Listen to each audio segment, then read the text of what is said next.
it's time. It's time to make another banana peel recipe. You have asked me so much that I have brought you another recipe. Actually, it's a recipe I have made 2-3 years ago at the beginning of the channel, and I have made Swedish meatballs, but I have used mushrooms, and this time I'm going to use banana peels. That's right. If you're new to this channel and you're scratching your head like, how is this possible? Stick with us because I'm going to show you exactly how can you turn banana peels into the most delicious meat substitute ever. So I have started by washing the peels, obviously, under current water, running water, and then brushed it with a cleaning brush. And because my bananas here, they're pretty green. I know that probably in the video they look yellow, but trust me, they're greenish. So I haven't scraped the inside part, okay? This time I skipped it. I just chopped them a little bit and put it in a food processor, processed it 8-9 times. I have posted 8 or 9 times. And that's what we're going to use for our meat substitute, for our Swedish meatballs today. I have also sauteed some onions because I like just to load it with flavors. So here I have the peels, and they do turn brown due to the contact with oxygen. That's what happens.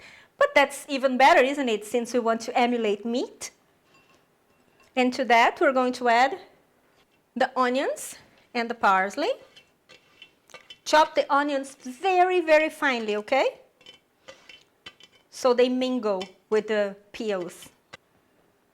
And here I have a whole lot of flavors, which are onion flakes, smoked paprika, garlic powder, black pepper, MSG optional, oregano, nutmeg, and hold your horses. I know, don't freak out, but it's important. A pinch of garam masala. If you don't have garam masala, leave it out.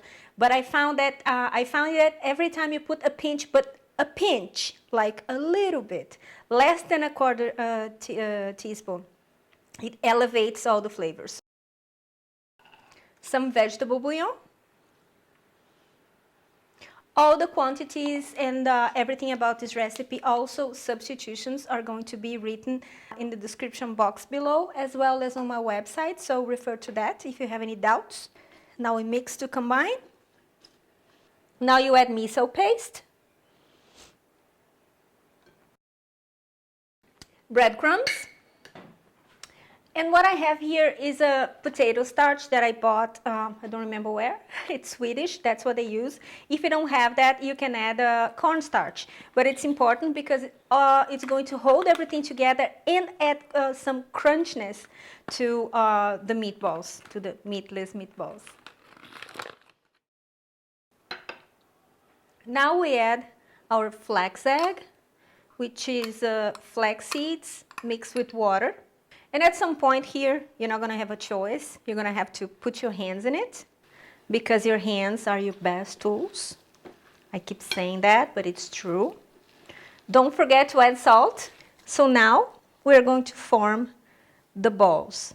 It's not supposed to be perfect, and we're going to leave them in the fridge for about 1 hour, 1 hour and a half, 2 hours, because we want them extra firm when we either bake them or fry them. I am going to fry them because I don't know why, but you can definitely put it in the oven. That's how they do it in Sweden. And yeah, this is it. And now I'm gonna put it in the fridge and wash my hands.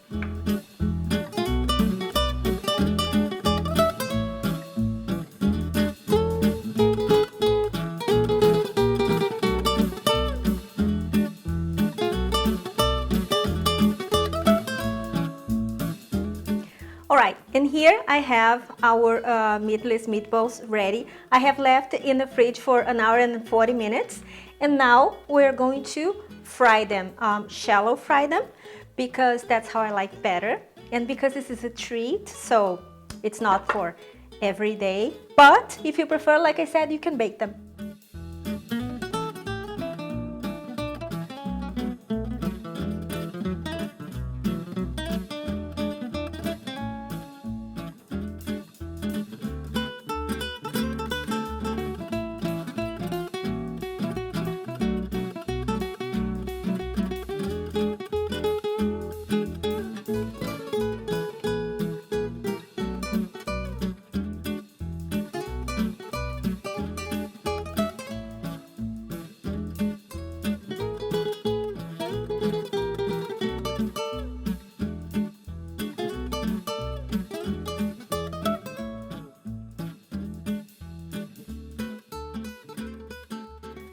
So here we have our meatless meatballs ready, and now we're going to make the gravy.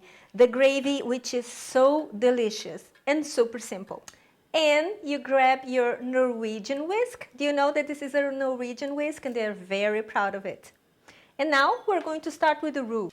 A roux is a base of many French sauces, and it is melted butter, and once it melts, you add the same amount of flour. So basically 40 grams of butter, 40 grams of flour, and now, oops, too high. And later we're going to add 8 ml of vegetable broth with a little bit of soy sauce. So the ratio is 40, 40, 800, okay? But everything is going to be written down below, as always. And when it starts to get golden brown, then we're going to add the broth little by little, and you keep adding, okay?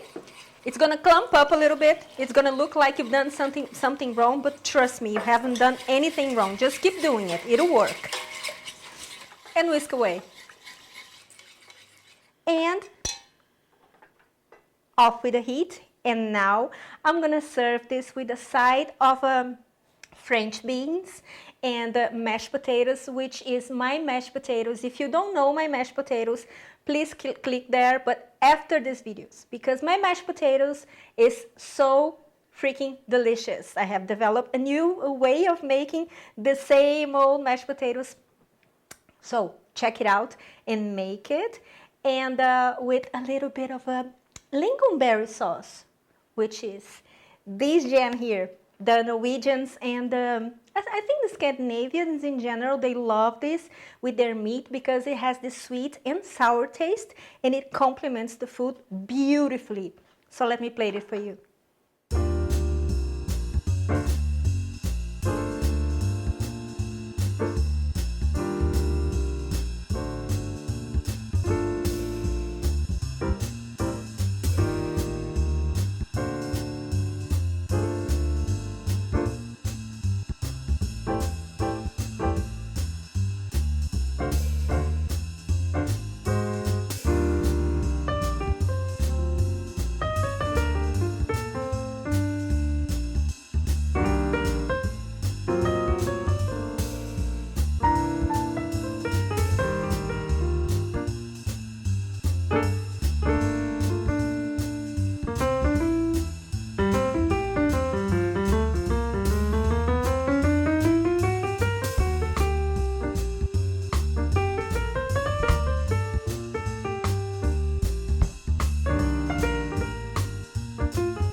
Look at this beauty here.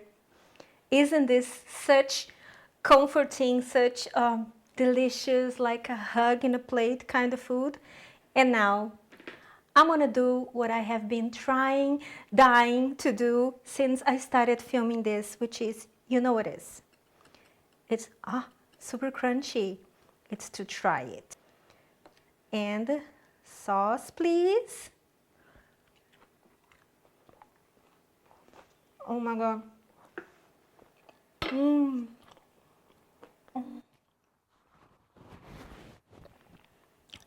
Oh my God. Oh my God. This is, I always say that this is one of the best foods I've ever made, but this one really is. Guys, you have got to make this. Promise me you're gonna make this. This is a trick. Actually, this gravy here, it's a very good thing for you to have on your sleeve for Christmas or Thanksgiving, isn't it? Because it's super simple. And this is it for today. Now I'm going to devour this plate because I have been waiting to do this. And don't forget to subscribe to my channel if you haven't done so, and hit the bell button so you get notified every time I make a video. And check on my Patreon if you want to support this channel. Any help is welcome because it's super expensive to make videos. And what I was gonna say? Check on my merch because 10% is gonna be donated to my local animal shelter. And I can take this smile off my face because I know that I'm gonna have the greatest meal of the week. And it's gonna be now, and I see you next time. Bye bye.